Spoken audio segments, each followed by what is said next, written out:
So Yusuf அலி இஸ்லாம் ஒரு சிறந்த நபியாகவும் இருந்தாங்க. அதே நேரத்தில் துன்யா ரீதியான மார்க்க கல்வியையும் அல்லாஹ் சுப்ஹானஹு வ தஆலா அவங்களுக்கு நிறையவே வழங்கியிருந்தாங்க. எந்த அளவுக்கு சொல்லணும்னா, நபி யூசுப் அலி இஸ்லாம் அவங்களுடைய அந்த பொருளாதார திட்டம் இருக்கு பாருங்க, எக்கனாமிக் பிளானிங், பல ஊர்களை நாடுகளை காப்பாற்றியது என்று சொல்லலாம் அல்லாஹ்வுடைய உதவி கொண்டு. அவங்களுடைய அந்த எக்கனாமிக் பிளானிங், அந்த பொருளாதார திட்டம் வந்து நவீன கிரெயின் சிலோஸ் என்று சொல்லுவாங்க, சப்ளை செயின் மேனேஜ்மெண்ட்னு சொல்லுவாங்க.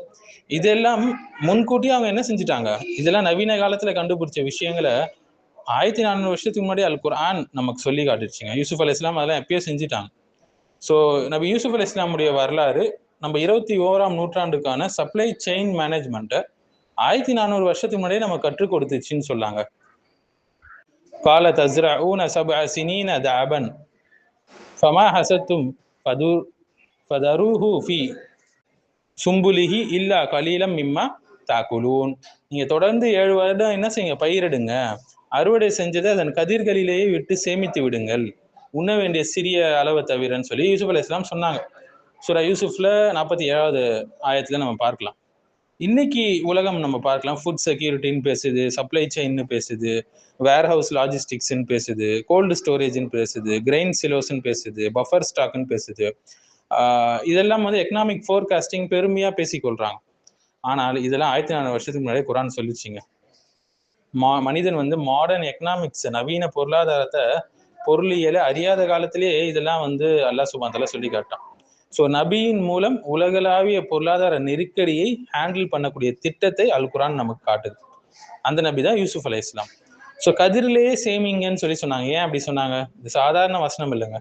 இன்று விஞ்ஞானிகள் என்ன சொல்றாங்கன்னா, கிரெயின்ஸை வந்து அதன் ஹஸ்க், ஷெல், அதாவது ஏர் சொல்லுவாங்க, இதுலேயே வச்சாதான் மாய்ஸ்டர் குறையும், பூச்சிகள் வந்து அதை அட்டாக் பண்றது குறையும், ஃபங்கஸ் குரோத் ஆகுதுல, வளருதுல, அதுவும் குறையும், அதனுடைய ஷெல்ஃப் லைஃப் அதிகரிக்கும் என்று சொல்றாங்க இன்னி நவீன விஞ்ஞானிகள். நபி யூசுப் அலை இஸ்லாம் என்ன செஞ்சாங்க, ஒரு சென்ட்ரலைஸ்டு ஃபுட் ப்ரிசர்வேஷன் சிஸ்டமே உருவாக்கிட்டாங்க. இன்னைக்கு இதுக்கு என்ன பெயர்னு சொல்லி பார்த்தீங்கன்னா, நவீன காலத்தில் கிரெயின் சிலோ சிஸ்டம் சொல்லுவாங்க, ஸ்ட்ராட்டஜிக் ஃபுட் ரிசர்வ் சொல்லுவாங்க, லாங் டேர்ம் அக்ரிகல்ச்சர் ஸ்டோரேஜ் என்று சொல்லுவாங்க, சப்ளை செயின் ப்ரிசர்வேஷன் இப்படிலாம் சொல்லுவாங்க. இதெல்லாம் என்னன்னு சொல்லி நம்ம பார்ப்போம்.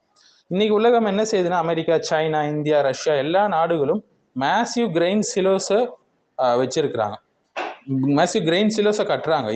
ஏனெனில் ஒரு பஞ்சம் வந்துச்சுன்னா நம்மளுடைய சூப்பர் மார்க்கெட் காப்பாற்றாதுங்க, அமேசான் வேர் ஹவுஸ்லாம் நம்மளை காப்பாற்றாது. அரசு வந்து ஒரு ரிசர்வ் ஸ்டோரேஜ் வச்சுக்குது பாருங்க, அதுதான் நம்மளை காப்பாற்றும். கோவிட் காலத்துல என்ன நடந்தது, ஷெல்ஃப்ஸ்லாம் எம்டி ஆயிடுச்சு, பேனிக் பையிங் இருந்தது மக்கள்கிட்ட, சப்ளை செயின் ஃபுல்லாக கொலாப்ஸ் ஆயிடுச்சு, டிரான்ஸ்போர்ட்ல வந்து தடங்கள் நிறையா இருந்தது. அப்போதான் உலகம் புரிந்து கொண்டுச்சு, உணவை சேமிக்காத நாடு எதிர்காலத்தை சேமிக்கல அப்படின்னு சொல்லி. ஸோ யூசுப் அலை இஸ்லாம் என்ன செஞ்சாங்க, அவங்க வெறும் கனவுக்கு மட்டும் விளக்கம் சொல்ல, அவங்க வந்து ஒரு எக்கனாமிக் ஃபோர்காஸ்டிங் பண்ணாங்க, ஒரு அக்ரிகல்ச்சர் பாலிசியே அமைச்சு கொடுத்தாங்க, ஒரு ரேஷனிங் சிஸ்டம் அதை வச்சாங்க, அடுத்து ஸ்டோர் மேனேஜ்மெண்ட் எப்படி செய்யணும் என்பதை கற்றுக் கொடுத்தாங்க, கன்சப்ஷன் கண்ட்ரோல் செஞ்சாங்க, நேஷனல் கிரைசிஸை பிளான் செஞ்சாங்க. இன்று வந்து ஹார்வர்ட் பிஸ்னஸ் ஸ்கூலுடைய கேஸ் ஸ்டடி மாதிரி தாங்க இன்னைக்கு இது அவங்க செஞ்சதெல்லாம். ஸோ கிரெயின் சிலோஸ்னா என்னன்னு பார்த்தீங்கன்னா, இன்றைய பெரிய சிலோஸ் என்ன செய்யுதுன்னா, ஸோ யூசுப் அலை இஸ்லாம் வந்து ஒரு விவசாய திட்டத்தையே கொடுத்தாங்க, எதிர்கால நெருக்கடியை முன்கூட்டியே அறிந்தாங்க, உணவு பயன்பாட்டை கட்டுப்படுத்தினாங்க, சேமிப்பு முறையை உருவாக்குனாங்க, நாட்டுடைய பொருளாதாரத்தை பாதுகாத்தாங்க, மக்களை பஞ்சத்திலிருந்து காப்பாற்றினாங்க, எல்லாம் அல்லாஹ்வுடைய உதவியை கொண்டு. பெரிய பெரிய தானிய கிடங்குகள் இன்னைக்கு நம்ம பார்க்கலாம்ல, இன்னைக்கு நாடுகள் வந்து தானியத்தை நீண்ட காலம் காப்பதற்காக பெரிய பெரிய கிடங்குகளை கட்டுறாங்க இல்லைங்களா. இது உணவு பாதுகாப்புடைய அற்புத அறிவுன்னு சொல்லலாம், கதிர்களிலே வைங்க என்று சொன்னாங்க. அடுத்தது மத்திய சேமிப்பு அமைப்புன்னு சொல்லுவாங்க, சப்ளை வேர் ஹவுஸ் சொல்லுவாங்க. இன்றைய அரசுகள் முக்கிய இடங்கள்ல உணவுப் பொருட்களை சேமிக்கிறாங்க இல்லைங்களா. யூசுப் அவர்களுடைய முழு நாட்டையும் ஒரே சேமிப்பு அமைப்புக்கு கொண்டு வந்தாங்க. அடுத்தது பஃபர் ஸ்டாக் பாலிசி சொல்லுவாங்க. பஃபர் ஸ்டாக் பாலிசினா வந்து பஞ்ச காலத்துல பாதுகாப்பு திட்டம். இன்னைக்கு அரசுகள் வந்து அரிசி, கோதுமை, எண்ணெய், அத்தியாவசிய பொருட்கள் இதெல்லாம் சேமிச்சு வைக்கிறாங்க. ஏன்னா மக்கள் பட்டினியால் பாதிக்கப்படக்கூடாது எதிர்காலத்துல என்பதற்காக. அதே முறையை தான் யூசுப் அலை இஸ்லாம் அவங்க பல நூற்றாண்டுக்கு முன்னாடி செயல்படுத்திட்டாங்க.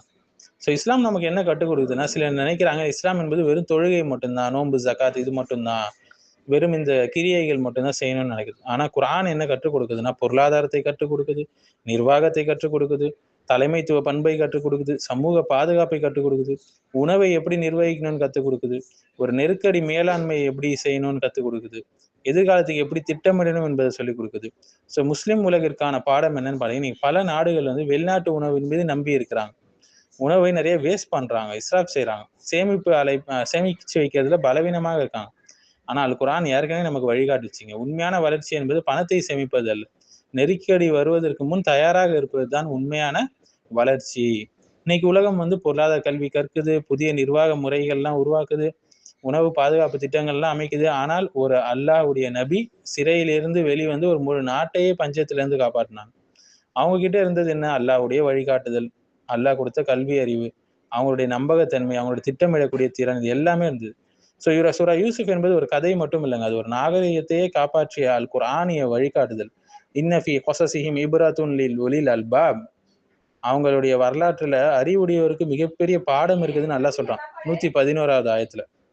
இன்னைக்கு நவீன காலத்துல உலக நாடுகள் கோஷமிடுறாங்களே, உணவை பாதுகாக்கணும், பொருள் விநியோகத்தை அமைப்பை ஏற்படுத்தணும், பெரிய பெரிய தானிய கிடங்குகள் கட்டணும், அரசு சேமிப்பு திட்டம் இருக்கணும், பஞ்சகால பாதுகாப்பு இருக்கணும், இது பெருமையாக பேசுறாங்க இல்லைங்களா? ஆனா குர்ஆன் இதெல்லாம் எப்பயோ இதெல்லாம் சொல்லி காட்டுச்சு, எப்படி உலகளாவே ஒரு பஞ்சத்தை எப்படி சமாளிக்க வேண்டும் என்று.